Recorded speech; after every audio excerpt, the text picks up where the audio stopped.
평생투자 파트너입니다. 네, 오늘은 2018년도 2월 9일 금요일이고요. 네, 오늘은 조금 늦게 거의 장 마감돼 가서 제가 이제 방송을 좀 시작하게 되었습니다. 남은 시간도 조금 더 화이팅 하시길 바라겠고요. 또 오늘만 일하면 직장인분들은 주말이잖아요. 그래서 그걸 좀 위안 삼으시면서 힘내시기를 바라겠습니다. 자, 오늘도 이제 제가 이제 계속 진행했던 윌리엄 D 겐의 차트로 주식 투자하는 법, 이 도서를 좀 진행을 해보려고 하는데요. 가능하면 오늘 좀 마지막으로 그냥 진행을 해보려고 합니다. 이 책은 그냥 소개의 목적 한 번씩 읽어보시라고 이제 제가 소개를 제 방송을 진행을 했고요. 조금 더 깊숙하게 들어가지는 않을 거라서 네, 오늘은 여기 오늘로 가능한 마지막 진행하려고 하고요. 이 책 제목이 뭐 차트로 주식 투자하는 법 뭐 이렇게 나와가지고 무언가 좀 화려한 어떤 차트 기법이 나올 거라고 생각하실 수는 있지만 꼭 그렇지는 않은 책입니다. 기술적 분석 내용은 다음 책부터 조금 더 집중해서 좀 그렇게 좀 깊이 들어가 볼 예정이거든요. 그래서 그때 좀 기대를 해주셨으면 좋겠고, 이 책은 그냥 한 번씩 읽어보시라고 권유를 드리는 거다 보니까 오늘 중요할 것 같은 내용 한번 보고 마치도록 하겠습니다. 자, 오늘의 이제 주제를 한번 보면은요, 주식을 천장이나 바닥 뒤에 활발해지면 주식을 사거나 팔아라 라는 주제로 진행을 해보도록 하겠습니다. 내용 그냥 바로 한번 보면은요, 주식의 움직임이 극에 달한 천장이나 바닥에서 얼마나 멀어졌을 때 주식을 사거나 팔아야 하는가는 반락과 반등을 지켜보면 알 수 있다.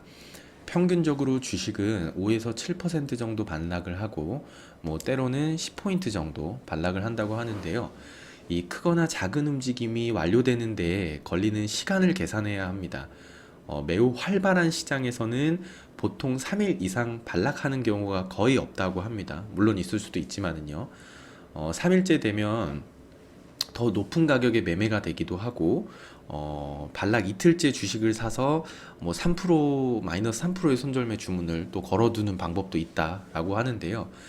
이 주식이 둔한 움직임을 보이거나 바닥 또는 천장 근처에서 좁은 범위로 움직이면은 시장이 활발해질 때까지 기다린 다음 사거나 팔아야 한다고 합니다.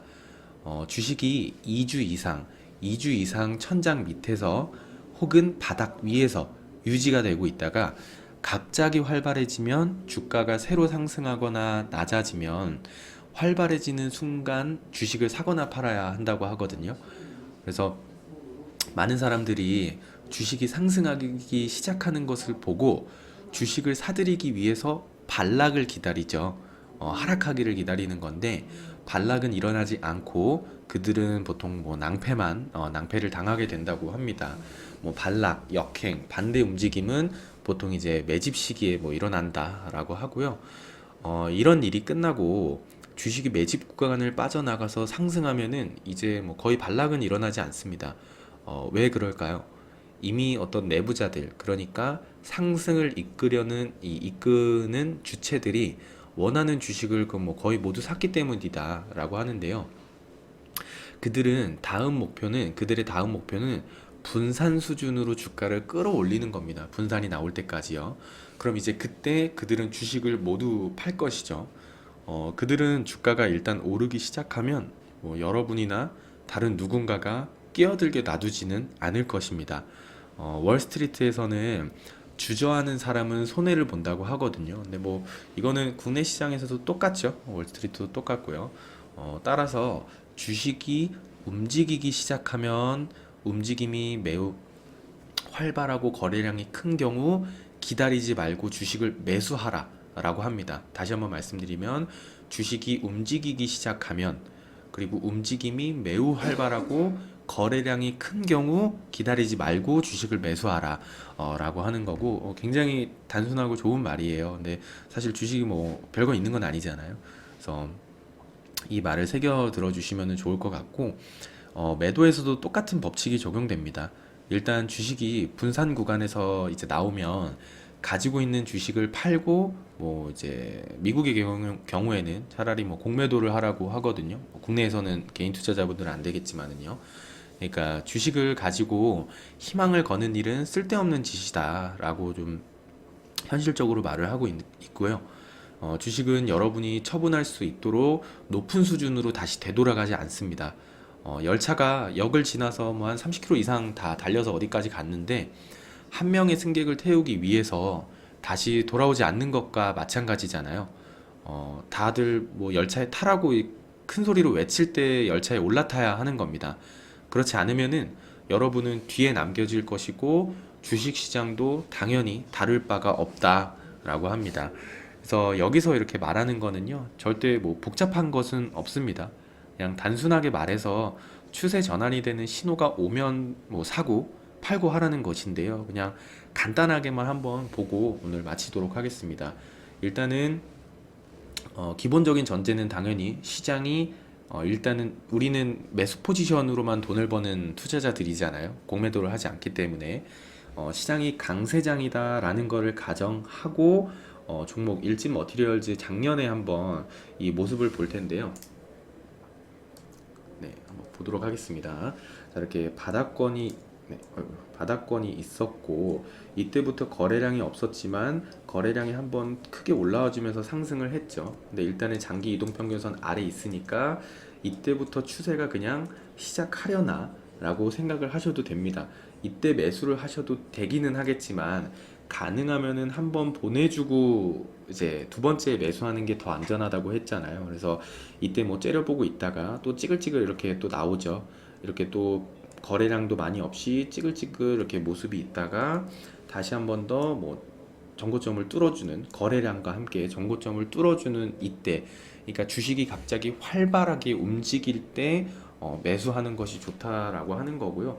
뭐 여기도 똑같습니다. 찌글찌글 하다가 뭐 거래량이 튀져 오르는 뭐 이때쯤에 이제 매수 타이밍을 잡는 거고, 이때는 사실 들어갈 틈이 없죠. 들어갈 틈이 없고 뭐 이때도 볼 수 있겠네요. 이때도 거래량이 조금 튀져 오르면서 다시 한번 더 뭐 보통 이렇게 하면은 이때 그냥 1차 매수를 해도 되고요. 뭐 아니면 이때 1차 매수 했다면 2차 매수, 3차 매수, 뭐 이때 이제 4차 매수 될 수 있겠고요.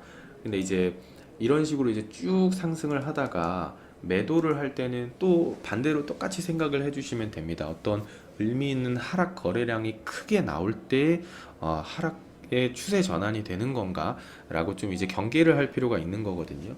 이제 이 끝을 보면은 뭐 윗꼬리를 달면서 거래량 한번 보시면은 여태까지의 이 매수했던 이 거래량을 뛰어넘는, 다 잡아먹어 버리는 거래량이 한번 나오는 거잖아요.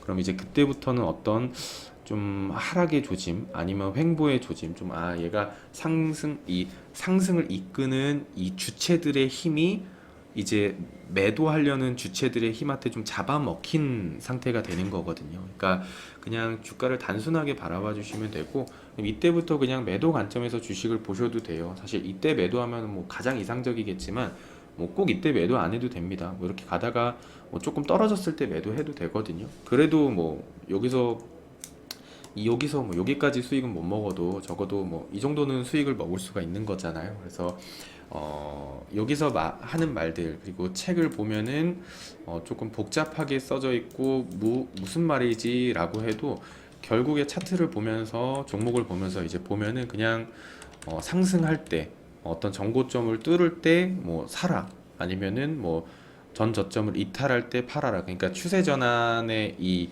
신호가 나오면은 그냥 사고 팔라는 겁니다. 단순하게. 그래서 그렇게만 좀 받아들이시면은 조금 더 쉽지 않을까 생각을 합니다. 그래서 오늘은 이 책을 여기까지 하고 제가 이제 마치도록 하고요.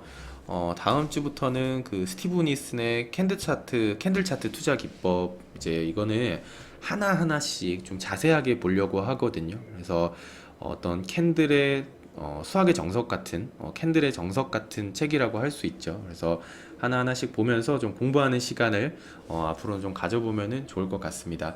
자, 오늘 남은 시간도 조금 더 화이팅 하시고요. 네, 주말 잘 보내시고 다음 주에 찾아뵙도록 하겠습니다. 감사합니다.